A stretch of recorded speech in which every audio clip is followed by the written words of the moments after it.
Welcome back for another edition of Less Kevin, More Tech. UTEC, IT.com. Yes, and today we're happy to say we're only 13 minutes late because Johnny wasn't ready. So I don't know, Les, is that about on pace? So you purport that it was 13 minutes late. That's what I'm purporting, is that we were 13 minutes late. I just thought it was closer to 20. But Yeah. All right, well, we'll work on him. But we got a fabulous guest. We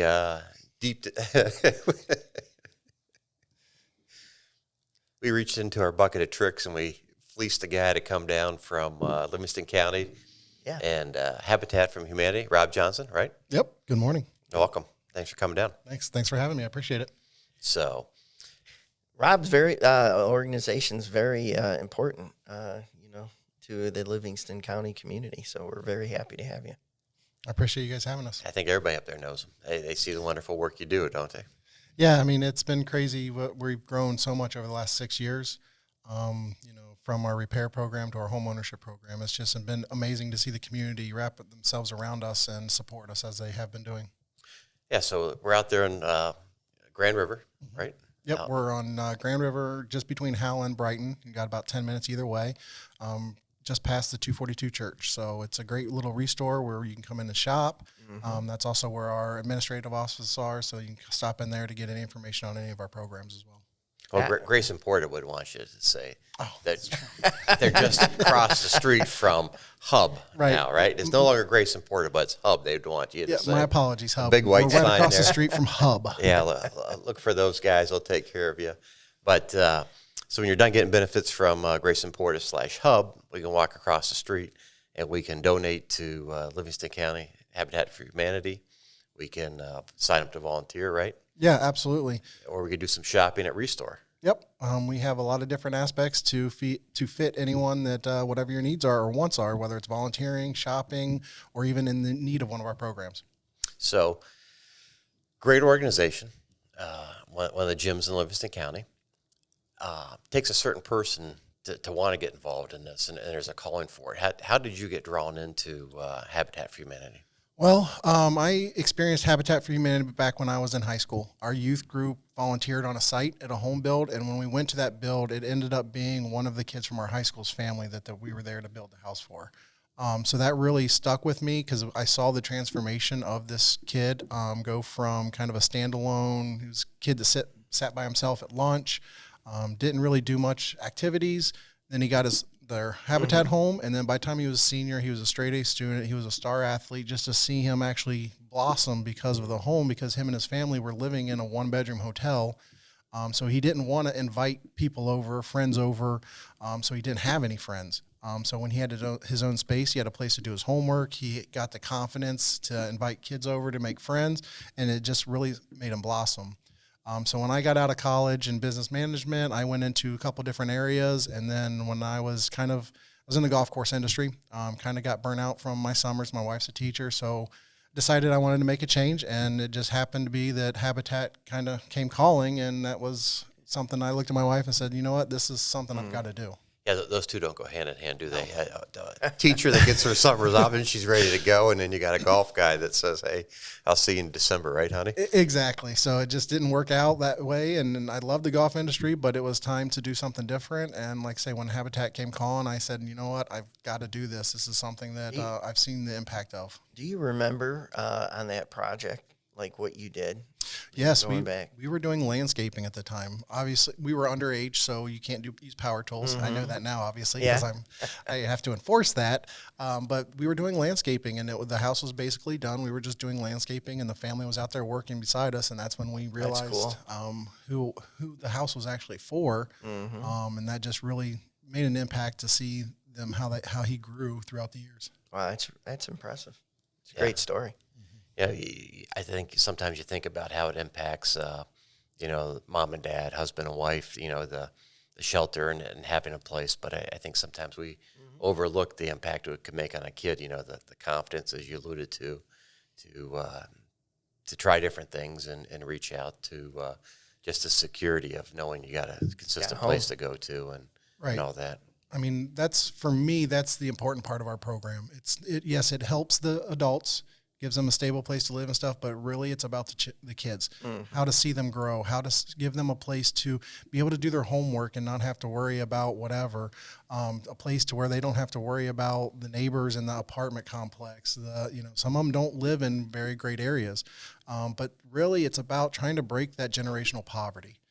That's what it's about, because now they're going to have equity because of their parents now have equity. So that way, hopefully, they can break that generational poverty cycle to where they won't hopefully have to need our program going forward. They'll be able to have a foundation and something to move forward on their own. How does a family in need, how did they get involved? So a family in need, that's part of our home ownership program. It's honestly as simple as filling out an application for our home ownership program.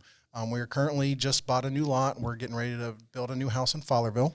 So our home applications are open right now. We open them July through August. All they got to do is apply. Then we walk them through all the other steps. We do a stringent background check because we check their finances, because they do have to buy the house at the end of the day. We don't give the houses away. That's one of the misconceptions with Habitat, is that we just give homes away to families that can't afford one. But they actually have to be working, so they have to have an income. They have to be able to afford a mortgage. Now, their mortgage isn't going to be the full price of the house.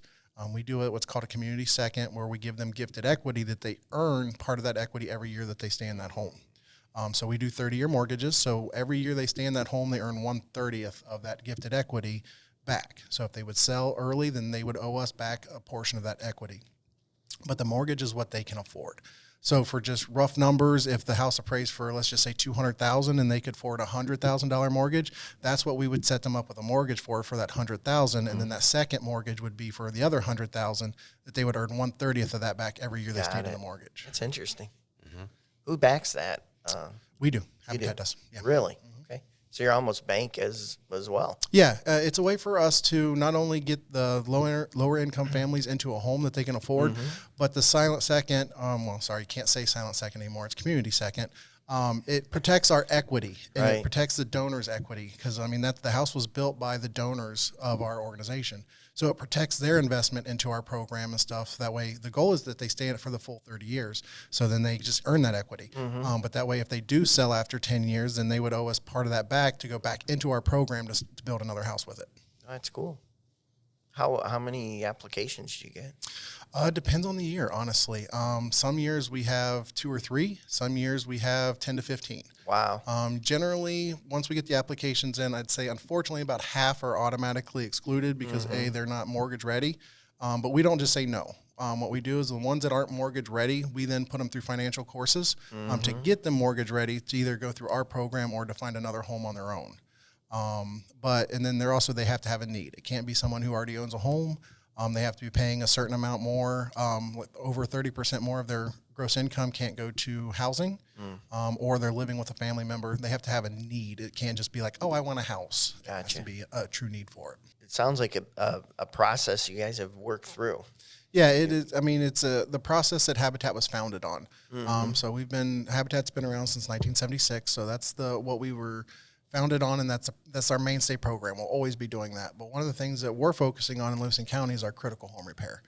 That's a program that we've really bolstered in the last 6 years, to where we go in and we fix and repair the homes for low-income families that already own their home.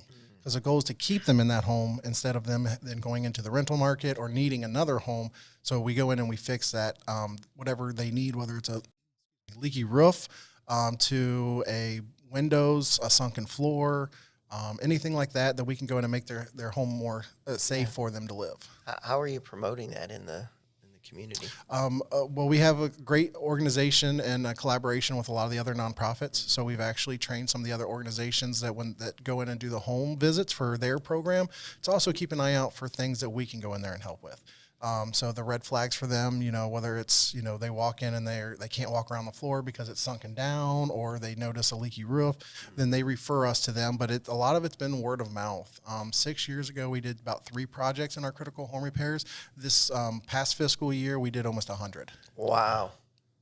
How are you getting the people to do that, the work? A lot of volunteers. A lot of volunteers. Some of it is like the roofs and stuff that require permits and stuff. We do contract that out.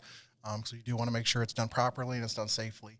But a lot of it's our volunteers. That's what even our houses, we build everything in the house with volunteers except for the trades. So the electrical, the mechanical, all that's done contracted out, but we raise the walls with volunteers. We side it with volunteers. We do the flooring with volunteers. We do the drywall with volunteers. So it takes us a little bit longer to build a house than a typical contractor would, but we do it with a lot less labor because our volunteers are so amazing and coming out to do that for us.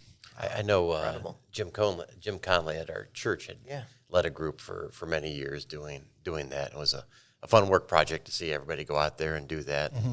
It's a great thing. We probably should look at UTEC, volunteer and go build a house, go work for a day or two, and that's what you count on, right? Yeah, absolutely. We've been seeing a big uptick on a lot of our corporate businesses wanting to come in and do volunteer days.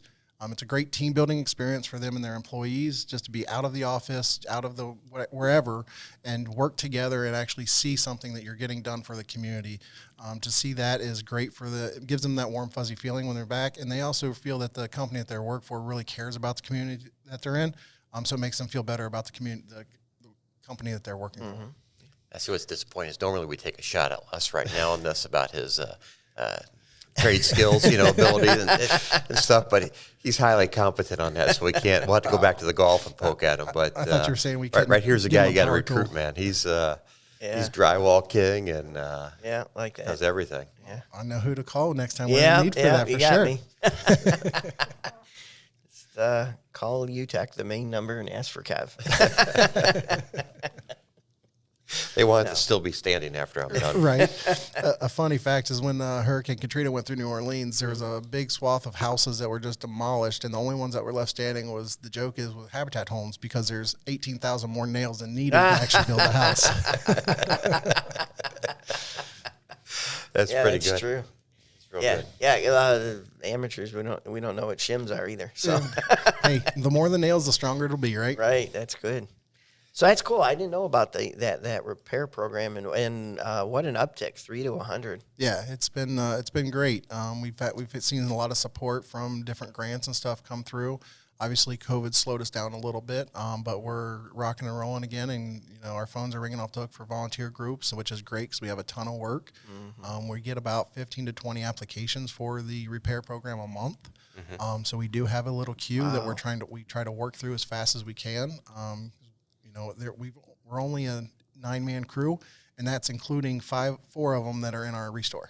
So there's really only a construction director and myself that are actually, and a couple key volunteers that are actually doing the actual work with the volunteers on site. Wow. So you mentioned restore a handful of times. Mm-hmm. So our restore is I call it our for-profit part of our nonprofit. That is our biggest fundraiser. It's our biggest way that we raise the funds to do our programming. We have about a 10,000 square foot warehouse that sits on Grand River at 7198 Grand River Avenue.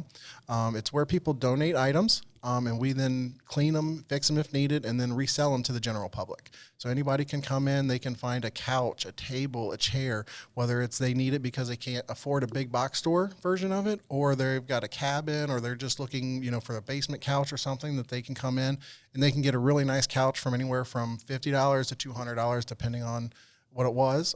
We carry anything that you need building material wise. So we have a lot of contractors like electrical, plumbing, HVAC, because we carry all that stuff because people donate it. They'll come in and look at us first to see if we have it before they go to Home Depot or Lowe's, because it's about 50% of what you would buy it brand new in a store. Wow. So I know of shopping at Restore, from seeing different programs where you could go down there, and certainly donating's a great way to get rid of something at your place that still has life and somebody else could use it or something like that. I didn't think about shopping for parts or Construction supplies. materials. Oh yeah, I tell everybody stop by us before, because you pass us basically before you get to Lowe's and Home Depot. Stop in and see what we got. The great thing about our restore is that our inventory changes every day. So you could literally stop in there every day of the week and see something completely different every time you're in there, because it all depends on what comes in through the back door through our donations, where people can just drop it off behind our building. We have volunteers again there ready to unload it for you.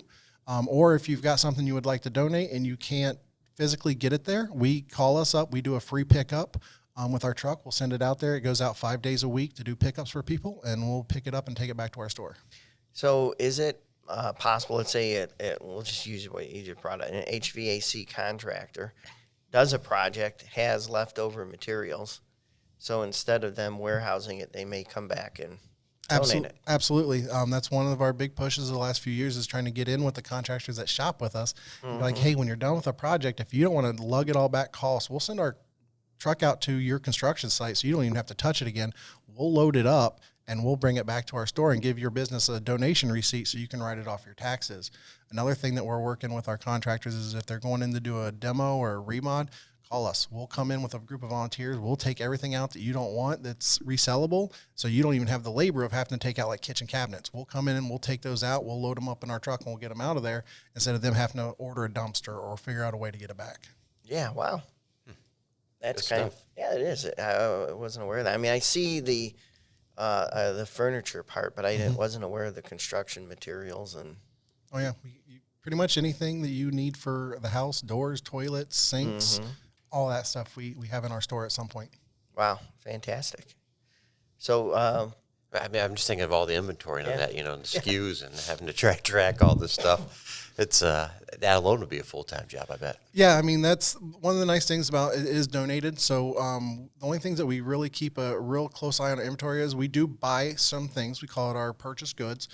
So we have a contract with a paint recycling company that recycles latex paint, and then they tint it for us, and then we buy it from them and sell it at our restore. I mean, it's only $20 a gallon. You can't even go to Home Depot and buy the cheapest gallon of paint for $20. Yeah. We buy paint brushes, we'll buy shovels, things like just things that you might need to do some of your projects. We do have those in there, again, at about half the cost of what it would get at a big box store. yeah, it's great. And then that money goes back to your mission. Exactly. Like I say, that store funds the majority of our programs, and then the rest is done through. The nice thing about our store is it covers not only some of our program fees, but it covers our administration fees. So we can honestly say when we're having an event like our gala that's coming up on September 27th, that 100% of the funds raised at that event can go straight to our programs. None of it goes to overhead. None of it goes to our mortgage on our building. None of it goes to fuel for our trucks. It literally goes to 100% goes to our programming fees to help the people in our community, because our store can cover the rest. So talk about the gala real quick. You mentioned that September. Yep. So our gala is September 27th. It's always the last Friday in September. This year it's at Walden Woods. It is we'll say a garden tea party is kind of the theme. But what we try to do with our gala is try to make it an experience. It's not just, come in, have a rubber chicken dinner, and donate your money. We usually have a very good menu. We let the chefs there kind of come up with whatever they want, but then we bring in things like we have a axe throwing cart that comes in, so you can do axe throwing there. We have fire pits. We have a lot of games and stuff, just so it's a night out instead of having that feeling, I got to go to this fundraising event. Right. It's, I'm going to this fundraising event. I can throw axes. I can sit around the bonfire from the s'more station, make some s'mores, and just have a good evening out, as well as then raise money for our organization. Oh, there you go, Bazooka. You could sign up to be an axe catcher. We need a couple of those. So what is the tea Give him 2 tickets on me, all right? where does the tea party part come into? Well, it's just kind of the atmosphere. Oh, okay. We don't want it. It's nothing like super formal where you have to get into a black tie.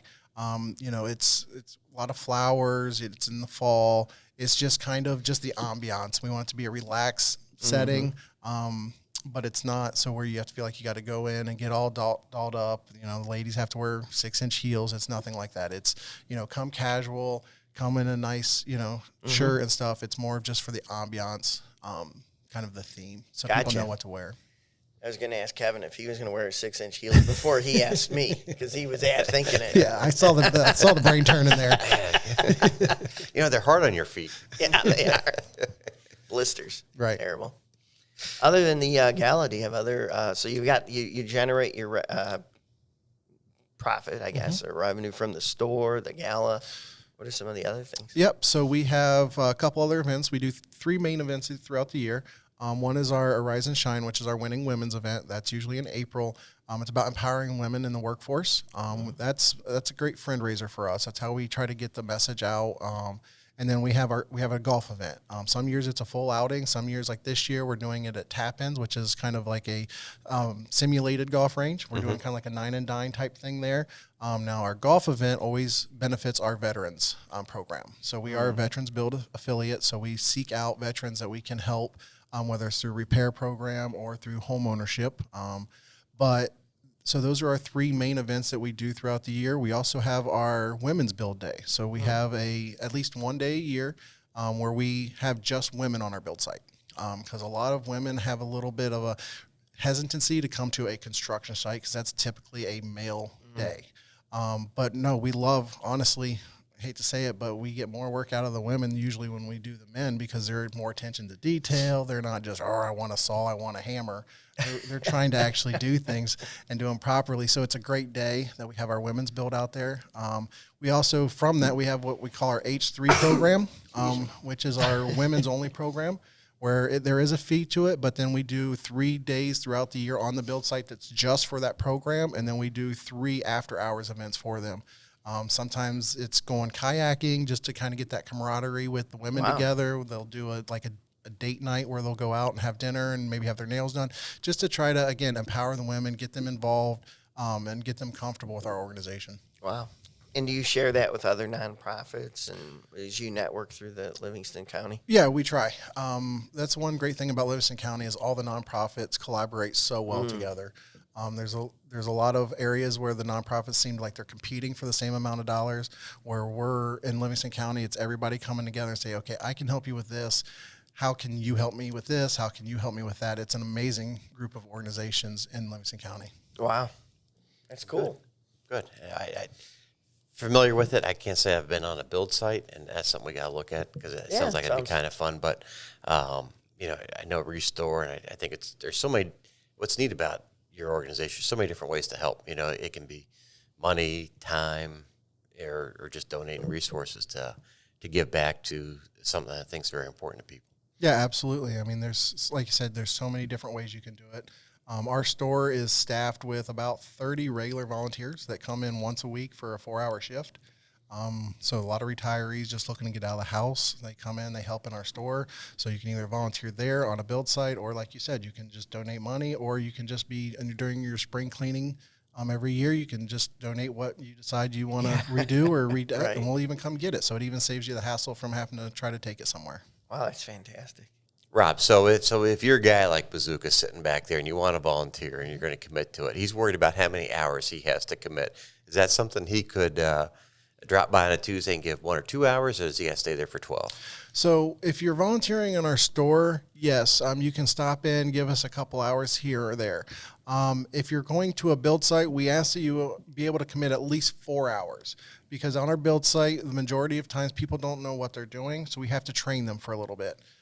So because we have to train them, a lot of times you're only going to get on a 4-hour shift a couple hours worth of actual work done. So to have somebody come in just for 2 hours on a work site, by the time we train them, by the time we get them all their safety tips done, because we do go through a safety talk, they're ready to go. So it wasn't very productive. Our ROI on that time wasn't great. So we do ask that you have at least a 4-hour day when you're on our build site. We prefer a 6 to 8 hour day. But we'll take anybody that on our half days. We do have an online sign up where you can actually go in on our website, click volunteer, and it'll list out for the next month what volunteer days we have on our build sites and actually what we're doing. We get a lot of volunteers coming out saying, they signed up for the day we're tiling the bathroom because they want to tile their bathroom at home. So they come out to us. They not only help out, but then they learn how to do the skills so then they can go home and DIY it themselves. Oh, that's cool. And from what I've heard from talking to people who've done it, that 4-hour commitment for a build site, that quickly turns into a full day because they have such a good time out there. And it really is kind of fun, right? You get to swing a hammer and do some stuff that just take out some frustration, if you will. Right? Exactly. It's kind of funny because usually the biggest volunteer days we have is our demo day because everybody likes to destroy stuff. So they love to come in when we're doing a demo and swing the sledgehammer to break out the cabinets or whatever they're doing. That's usually the busiest day we have. But yeah, no, it usually turns into that they'll stay for the rest of the day, or they'll be like, all right, we've actually had volunteers as they're leaving the site pulling up our website to try to find what the next day they can come out and volunteer. So it's awesome. It is.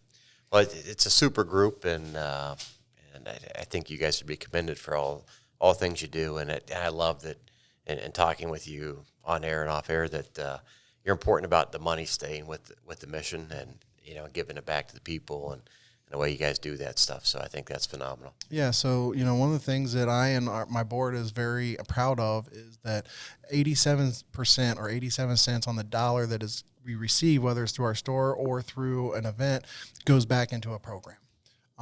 Which that's an extremely high number for most nonprofits, and we're very proud of that. So it's something that we really work hard at to make sure that, we're here to help those in our community and make sure that the funds stay within our community and stay for those families and not just on, whatever we might need. We find other ways of doing that. Wow. Yeah. That's probably the testimonials that you have are, probably some great stories. It is. I'll say it's a rewarding job, but it's also a very hard job. We myself and my construction director and my director of family services, we walk into some pretty rough situations. We'll walk in and it just breaks your heart to see what people just think is normal of their living conditions. On the other hand, like tomorrow, we're closing on one of our homes. So to see the joy in the family as they get their keys for their first home that they've never owned before, and they're now a homeowner, to see that joy, or even when we're raising the walls and the kids are coming out to see it and they're running around saying, oh, this is going to be my bedroom. This is going to be my bedroom. That greatly outweighs, walking into some of the situations we walk into. But it's a amazing job. It's something that, all of us wake up every morning looking forward to going and doing because we know we're making a difference in our community. That's awesome. Well, keep up the outstanding work. Yeah, right. And what are we going to ask them, Les? Normally we do a favorite bourbon at the end of the show to kind of wind it down, but what should we ask them? Hold on, what's Bazooka saying? Favorite color wall paint? Is that what you want us to ask? There's got to be a better question than that, isn't there?